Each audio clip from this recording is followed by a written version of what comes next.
Hello, welcome back to my channel.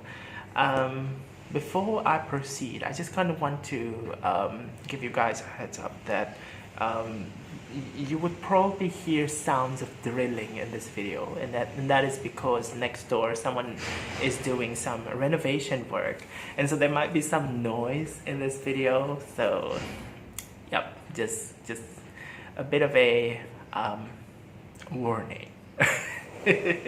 Anyway, it is a Saturday today. It's a very calm Saturday, very quiet, aside from the sounds of renovations, which, to be honest, I don't really mind, because I think it does give this morning, gives this day a bit of a character. You know what I mean? A bit of sense of life. I don't really like it when it's too quiet. Okay, scratch that. I kind of like it when it's quiet as well, but I also like this kind of environment. It's 11 a.m. in the morning. 11 a.m. in the morning. That's a bit redundant. It's 11 a.m. right now. And actually, it's very sunny outside. Like, super sunny. But if you know Malaysia, when it's super sunny, it's not the time to be frolicking under the sun. Like, that's not what you do here. Yeah, it's pretty to look from inside the house. Anyway, in this video, I just kind of want to talk about this book that I've read last year, because I've always been meaning to talk about this book. This is Bagge by Lernet-Holenia. This book was published in 1955. In this translation that I read was done in 1956, and my reading was done in 2025. So I think I read this book like 70 years after it was published originally in German. Anyway, this book was originally written in German, and the translation was done. English translation was done by Richard Wilson and Clara Wilson. Yes, I'm correct. This was a very interesting book. It had something that really struck me as a person who lived in a totally different part of the world outside Europe. And yeah, I'm just gonna talk a little bit about that and how I felt a bit of a connection with this book. So just a very brief overview on what this book is about. It is the First World War, around that time, and we got this main character. His name is Bagge. He is a soldier, and one day, he and his fellow soldiers, they were like doing this mission somewhere in around Eastern Europe, somewhere at an area that is today would probably be Hungary. And his commander is someone who has a bit of an eccentric and impulsive personality. And one day, this commander just orders them to partake in a mission that is very likely to be quite dangerous, very high risk kind of a mission. And even though the main character thinks that this mission would have been really fatal and all that, this commander, being the person that he is, sort of doesn't really want to listen to that. And so these soldiers end up doing that mission, and then they kind of got involved into a bit of a skirmish with the enemy. And I believe in this book, the enemy was the Russian. So after that brief skirmish, Baron Bagge felt like he was hit by something, right? During that bit of fighting, he was hit by something, And then the battle was like done, and then they realized that they've won, and then they're survived, and so the soldiers just kind of like got up, and they walk on, and they reach a village. And this village is very interesting because earlier, Baron Bagge has always kind of intended to go to this one particular village because that's the village where his mom was from. And he thought that, you know, in this mission he's probably going to pass by this village and just wants to visit. And turns out they've reached this village. Yay! And there he meets some people who are like super friendly in a overly friendly way. And he also ends up meeting a woman that for some reason kind of has a bit of a feeling for him. And the reason being that Baron Bagge's mom has always been kind of like corresponded with people in the village, with the mom of this woman, and then that's how the woman knows about Baron Bagge, and they kind of, you know, and the story just kind of takes off from there. So yeah, a bit of a strange premise. But I think that's exactly why I like it. There is something about this book that really appeals to my interest in stories that kind of challenge your perception of what is real and what is not real. And if for things that are considered as not real, like how would you define what is real? Are things that are not real always not real, or can they be real as well? So what exactly is real and what exactly is not real? And basically just the how the book just kind of straddles between the line of reality and fantasy.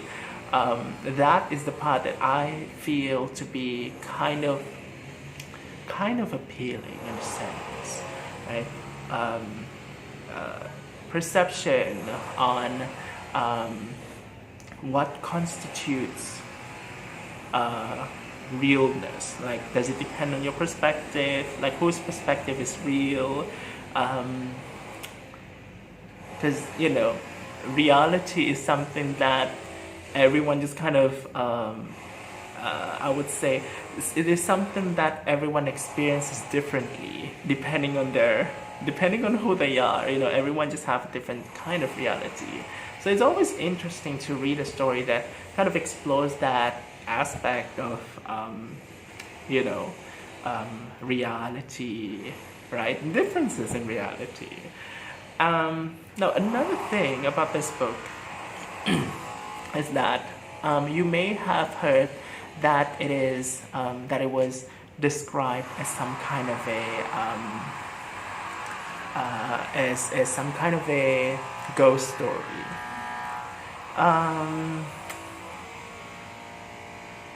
I guess it's fair, you know. I'm not gonna spoil what happens in the story. When you have a book that talks about, you know, crossing between the line of reality and fiction and all those kinds of stuff, I suppose it can be fair to kind of describe the book as some kind of a ghost story. I actually had a really silly thought before I started reading this book. I thought this book was going to be some kind of a comedy, like haha comedy. It wasn't a haha comedy. No, it wasn't a story about a silly kind of a caricature soldier person named Baron Bagge. It is a bit of a it is a serious story, but yeah. One thing, you know, related to this description that this book could be some kind of ghost story, is that there's something about this novel that kind of makes me, as someone who is kind of like from Malaysia, right? I've always grown up with, with ghost stories.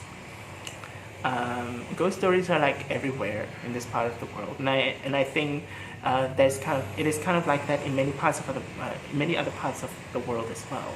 But growing up, I've heard of so many ghost stories of different kinds of culture, especially the local culture. And one of the common things in these stories is that there would be this kind of plot point in which the character kind of goes in between, or goes somewhere in which the reality is different. So the idea of reality jumping, not really reality bending, but the idea of crossing over between different realities is a thing in the kinds of ghost stories that I've been exposed to as a kid. And so when I read Barrett and Bagge, that was the thing that I was reminded of, and I was like, okay, that's quite an interesting connection that I could have for a book that was written more than 70 years ago in Europe, with the kind of narrative experience that I experienced as a child.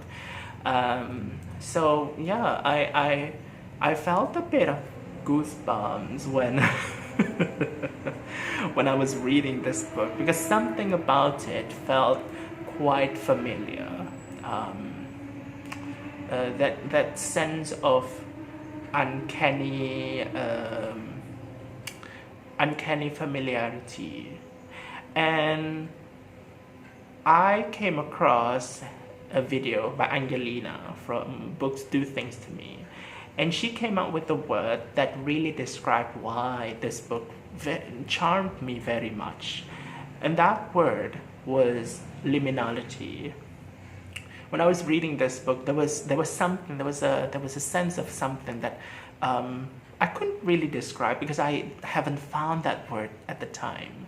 I didn't really know how to describe it, and I think when she said liminality, yeah, that would be it. That was probably one of the reasons why this book appealed to me so much, because it also just kind of reminds me of the same concept of liminality in some of the ghost stories that I've heard of, that I've listened to, or that I've read when I was much younger. And it is kind of like this combination between this appreciation of liminality plus the sense of uncanny familiarity that makes Barrett and Bagge to be a very interesting book to me. Yeah, so I guess that's all I want to talk about. That's all I want to say about Barrett and Bagge. Let me know if you read this book and what you think about it. It is a very interesting book, although I think it is... I don't think it is particularly popular though. This, apparently, it says here, this book is only a penguin since 2022. And in one of my past videos, like recent past videos, I mentioned that I am also currently reading this book by the same author called Mars in Aries. And apparently this book, even though it was written and published in, I think, 41 and republished in 47, I think, if I'm not mistaken, the translation, which was this one, was actually done in 2025. So very recent translation. So yeah, and also not many reviews on Goodreads as well. I think so far as of today only 17 reviews, so that is like, obscure book level, but probably it won't stay long like that, because this book has been kind of like published under this turquoise modern classic penguin edition, so more people are going to read it. From the description, it does seem to have a bit of that liminality, chic as Barrett and Bagge.